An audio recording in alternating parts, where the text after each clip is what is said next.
Hi, I'm Danielle Cook and I want to welcome you to Cooking with the Cook Sisters, brought to you by the United States Botanic Garden.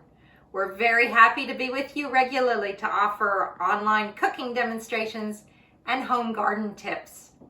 I'm so glad you're with us today, and my favorite part of New Year's is the brunch. And today I'll be making a double salmon and sweet potato hash.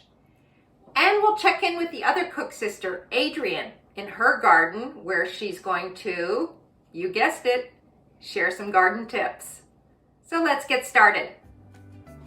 We'll begin our hash by peeling and cubing 1 pound of sweet potatoes. Sweet potatoes are a great source of carotenoids. That's what gives them their deep orange color. I like the sweet potato flavor in this hash, so that's why I'm using that instead of regular potatoes. Instead of onions, we're going to use leeks today. Leeks will give our dish a sweeter, more mild onion flavor. Slice the leek down the middle, cut them into half moon shapes, and then put them in some cold water. Notice that I'm removing the outer layer of the leek because it's a little bit too gritty.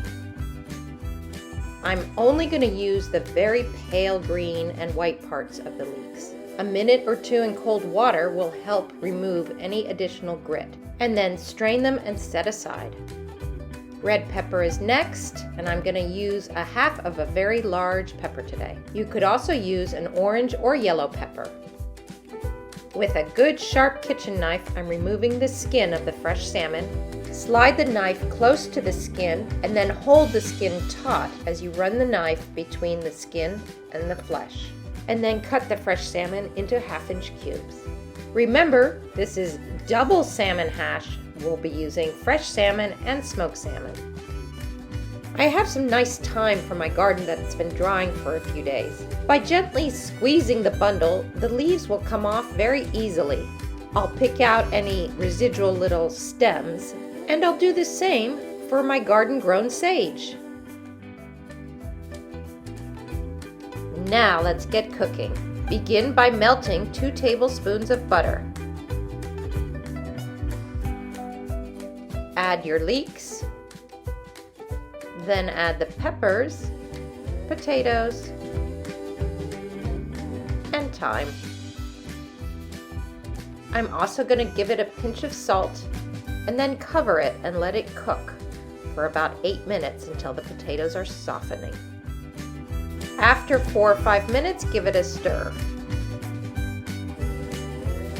For a hash, you want the potatoes to be browned, and that's exactly what we're after.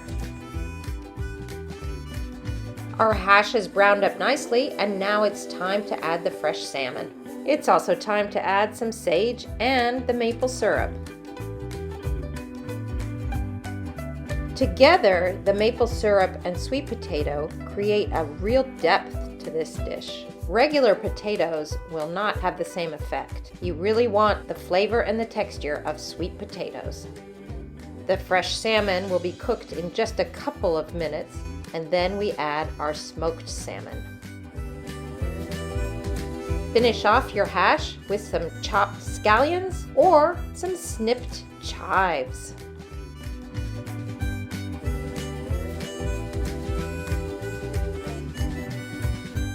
Dish up your hash while it's still warm and enjoy your brunch.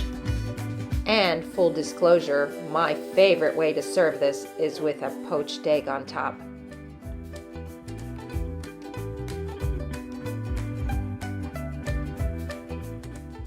Before I dig in, I'm curious to see what Adrienne's been up to.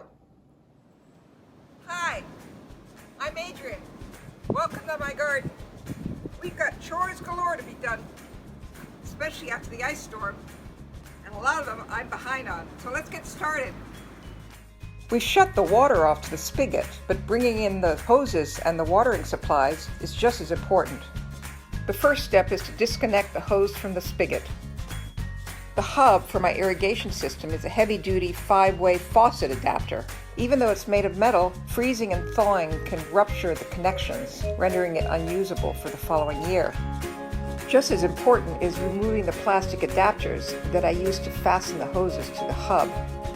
Here's one of the adapters that actually broke, although I'm not sure whether that's from freezing and thawing or just because it wore out. Remove your watering accessories from the ends of hoses, in this case, an overhead sprinkler. This is a sprayer, so it's the whole thing. Bring in your hoses for the winter. Get them in out of the freezing. Freezing and thawing causes them to split. Repairing them is a nuisance and replacing them is expensive. I'm pruning my blueberry. It's gotten awfully tall and rangy. I'm going to bring it down so that the berries will be born on the central part, which is really where the density is going to be when it comes to the fruit production. Pruning blueberries, or really just about any fruiting shrubs or trees in the garden, should be done when they're dormant, which means after the first hard freeze and before the end of February. My hoses and watering equipment are all packed up, to be stored in a place that won't freeze over winter. Thanks for joining us this New Year's Eve. We'll see you next year.